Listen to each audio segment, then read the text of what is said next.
संजू सैमसन का क्या कसूर है? सैमसन को किया गया नजरअंदाज। नहीं बदली तो केवल संजू सैमसन की किस्मत, तो संजू सैमसन को नहीं खिलाया गया। केरल में जन्मा एक टैलेंटेड बच्चा इतनी बुरी किस्मत लेकर बड़ा होगा ये किसी को नहीं पता था। जब भी इंडियन क्रिकेट में अनलकी खिलाड़ी की बात आएगी तो सबसे पहला नाम आएगा संजू सैमसन का, क्योंकि संजू सैमसन को जीत से ज्यादा तो हार मिली है, वो खुद से या उनकी किस्मत से, ये तो आने वाला समय ही बताएगा। वीडियो को अंत तक देखना और अच्छा लगे तो सब्सक्राइब करना और कमेंट करके हमें जरूर बताना। संजू सैमसन का जन्म 11 नवंबर 1994 को तिरुवनंतपुरम जिले में हुआ। कहते हैं पूत के पांव पालने में ही दिख जाते। बेटे के पैदा होते ही शायद बाप ने ठान लिया था कि मेरा बेटा क्रिकेटर बनेगा, और फिर क्या था, लग गए संजू के पापा अपने बेटे को क्रिकेटर बनाने में। संजू का क्रिकेट करियर जितना दुख भरा रहा उससे भी ज्यादा दुख तो उन्हें क्रिकेटर बनने से पहले जिंदगी में देखना पड़ा। संजू के पिता दिल्ली पुलिस में कांस्टेबल के पद पर थे और संजू को बचपन से आईपीएस बनने का शौक, लेकिन पापा ने सोच रखा था बेटे को क्रिकेटर बनाना। संजू जब 6 साल के थे तो पहली बार इनके पापा इन्हें फिरोज शाह कोटला के मैदान पर नेट प्रैक्टिस कराने लेकर गए। दिल्ली में जब भी ये खेलने के लिए जाते तो बस स्टैंड तक इनका किट इनके मम्मी पापा उठाकर चलते थे, और जब ये कॉलोनी से निकलते तो लोग ताने मारते थे कि देखो देखो सचिन तेंदुलकर बनने जा रहा है, देख लो वही ये तेंदुलकर बनेगा। यह सब ताने सहे थे संजू के पापा ने, लेकिन कहते हैं सबसे बड़ा रो क्या कहेंगे लोग। अगर यही सोचा ना कि क्या रिश्तेदार सोचेंगे, क्या लोग सोचेंगे, क्या घर वाले सोचेंगे, तो बस तू सोचता रह जाएगा। मुझे कुछ नहीं करना है, लोगों को नहीं सुनना है। और यही संजू सैमसन के पिता ने किया, कुछ नहीं सुना। उनका सिर्फ एक ही लक्ष्य था कि मेरा बेटा भारत के लिए क्रिकेट खेले। 13 साल में जब अंडर 13 की टीम में दिल्ली के लिए इनका सिलेक्शन नहीं हुआ तो इनके फादर ने बड़ा हार्ड डिसीजन लिया। संजू को क्रिकेट में डेब्यू करवाने के लिए उन्होंने अपनी पुलिस की नौकरी से रिटायरमेंट ले लिया और उन्होंने अपनी दिल्ली की नौकरी छोड़ी और निकल गए केरल के लिए, और वहीं पर संजू सैमसन को प्रैक्टिस करवाने लगे। कहते हैं ना, मेहनत का फल एक दिन जरूर मिलता है। कठोर मेहनत के बाद संजू को केरल के अंडर 14 के स्क्वाड में जगह मिल गई और यहीं से हुआ संजू का सूर्योदय। प्रैक्टिस का एक किस्सा संजू सैमसन बताते हैं कि जब हम दिल्ली में थे वहां पर क्रिकेट की प्रैक्टिस कर रहे थे, तो जहां हम जाते थे वहां पर गौतम गंभीर भी कभी कभी प्रैक्टिस करने के लिए आते थे, और मैं सोचता था कि गौतम भाई सिर्फ एक बार मेरी तरफ देख ले, मेरे शॉट्स को देख ले कि मैं कितना अच्छा किया। लेकिन संजू के शॉट पर नजर पड़ी राहुल द्रविड़ की, वह भी ट्रायल में। जब राहुल द्रविड़ ने उन्हें देखा तो उनकी तारीफ की और बड़े खुश हुए। डोमेस्टिक लेवल पर शानदार खेल दिखाने के बाद उनका नाम 2014 में चर्चा में आया, जब आईपीएल में उनके नाम पर 4 करोड़ की बोली लगी। आईपीएल के डेब्यू मैच में ही उन्होंने मुंबई इंडियंस के खिलाफ 47 गेंदों पर 54 रनों की पारी खेल डाली, और साथ ही विकेट कीपिंग करते हुए सचिन तेंदुलकर, रोहित शर्मा और किरण पोलार्ड को अपने शानदार कैच की बदौलत वापस पवेलियन भेजा। और शायद आईपीएल में अच्छे परफॉर्मेंस की बदौलत सिलेक्टर की नजर संजू सैमसन पर पड़ गई। वक्त था पिता के सपने को पूरा करने का।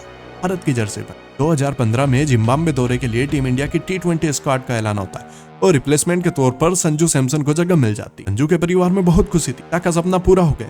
लेकिन क्या यह सपना सिर्फ इतना ही था कि बेटा इंडिया की जर्सी में सिर्फ 1-2 मैच खेले? जिम्बाब्वे के खिलाफ हरारे में खेले गए एक मैच में सैमसन ने 24 गेंद पर 19 रन ठोके, लेकिन इसके बाद वो लगातार 4 साल तक टीम इंडिया के किसी भी फॉर्मेट के लिए नहीं चुने गए। और मानो चीजें बिगड़ सी गई हो। खेल में थोड़ा बहुत अच्छा परफॉर्मेंस मिल रहा था, लेकिन इंटरनेशनल स्क्वाड में जगह नहीं। संजू हर बार बाहर हो रहे थे। इस बीच में वो केरला की टीम से भी ड्रॉप हो गए। अब संजू को समझ नहीं आ रहा था कि वो क्या करे। मानो टीम इंडिया के लिए संजू का वो एक T20 सीरीज खेलना भी सिर्फ एक सपना ही था। संजू बताते हैं इन सबसे वो इतना परेशान हो गए थे कि एक बार उन्होंने स्टेडियम में मुंबई में अपना बल्ला फेंक कर मारा और बोला कि ये रखो अपना बल्ला, मैं चला, अब मुझे कुछ नहीं करना। संजू सैमसन मरीन ड्राइव पर जाकर बैठे, उनके दिमाग में बहुत सारे थॉट्स आ रहे। अब संजू ने सीखा और समझा कि मुश्किल वक्त में लगातार खुद को बेक करना ये काफी मुश्किल काम, लेकिन यह उन्हें करना होगा।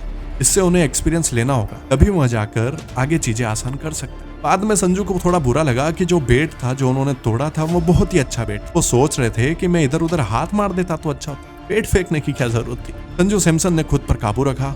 आईपीएल में थोड़ा बहुत अच्छा प्रदर्शन कर रहे थे, लेकिन आईपीएल से बात नहीं बनने वाली थी। रणजी ट्रॉफी में अच्छा खेले, फिर राजस्थान रॉयल में अच्छा खेले, फिर केरल के लिए उन्होंने अच्छा परफॉर्मेंस किया। ऐसा लग रहा था कि एक MS धोनी जो रिप्लेसमेंट के तौर पर देखा जा रहा है, फिर भी टीम इंडिया में जगह नहीं मिल पा रही थी। इनके फैंस भी काफी उदास थे। ट्विटर पर ट्रेंड होता था justice for Sanju Samson, news में चलता था संजू सैमसन एक बार फिर टीम से ड्रॉप, टीम में नहीं मिली जगह, और जगह नहीं मिलने की वजह थी कंसिस्टेंट, जो कि संजू सैमसन दिखा नहीं पा, और यही उनकी जिंदगी में सबसे बड़ी बाधा बनकर सामने। जम्मू कश्मीर के खिलाफ उन्होंने शतक लगाया, लेकिन उसके बाद 2015-16 के रणजी का जो सीजन था उसमें बाकी की 12 पारियों में सिर्फ 107 रन। विजय हजारे ट्रॉफी में भी वो कमाल नहीं कर पाए। संजू समझ चुके ये जिंदगी का एक बहुत बुरा फेज है। फिर संजू सैमसन ने आईपीएल में एक रिकॉर्ड बनाया। उन्होंने सबसे कम उम्र में 50 लगाने का रिकॉर्ड बनाया। उम्र थी 18 साल 169 दिन। बेंगलुरु के खिलाफ उन्होंने 41 गेंदों में 63 रन बनाए थे। हालांकि बाद में वो रिकॉर्ड टूट गया। दिल्ली कैपिटल्स की तरफ से जब संजू सैमसन को मौका मिला तो वहां पर भी वो अच्छा खेले। राजस्थान रॉयल्स की तरफ से भी लगातार अच्छा खेलते आए। उनकी मेहनत रंग लाई और फिर से टीम इंडिया में मौका मिला, लेकिन वो मौके को भुना नहीं पाए। वो अंदर बाहर होते, कभी प्लेइंग 11 का हिस्सा नहीं बने तो कभी स्क्वाड में जगह नहीं मिली। T20 वर्ल्ड कप का हिस्सा थे, लेकिन खेलने की जगह नहीं मिली। लेकिन कहते हैं ना कि भगवान की जब कृपा होती है तो पहले वो बहुत रूला, और यही संजू सैमसन का। संजू को एक बार फिर टीम इंडिया में जगह मिली। संजू ने बांग्लादेश के खिलाफ T20 में ओपन किया। पहले मैच में 19 बॉल पर 29 रन, दूसरे मैच में 7 गेंद पर 10 रन। कोई कमाल नहीं, सब कुछ शांत। अब इनके फैंस ने भी बोल दिया था कि संजू भाई, अब हम जस्टिस दिलाते दिलाते आपको थक गए, अब हमसे कुछ नहीं हो पाएगा। सोशल मीडिया पर बहुत ज्यादा ट्रोलिंग, लेकिन शायद ये सब बातें संजू सैमसन तक भी पहुंची। अब वक्त था खुद को जस्टिस दिलाने का। संजू ने तीसरे T20 में शतक ठोक दिया, 43 बॉल पर 111 रन। लेकिन लोगों को अब भी संजू पर भरोसा नहीं। अरे एक मैच में तो कोई भी मार देता भाई, आज दिन होगा संजू का तो उसने मार दिया। लेकिन लोगों को क्या पता था, ये संजू वो संजू नहीं है जिसके दूसरे लोगों पर जस्टिस दिलाना पड़ता। ये वो संजू है जो अब खुद जस्टिस लेगा। टीम इंडिया की साउथ अफ्रीका से सीरीज पक्की हुई, संजू को फिर टीम में जगह मिली। संजू ने फिर ओपन किया और साउथ अफ्रीका के खिलाफ पहले ही T20 में शतक ठोक दिया, 50 गेंद पर 107 रन। T20 में बैक टू बैक सेंचुरी, पहले बांग्लादेश के खिलाफ, दूसरी साउथ अफ्रीका के। चारों तरफ संजू की वाह।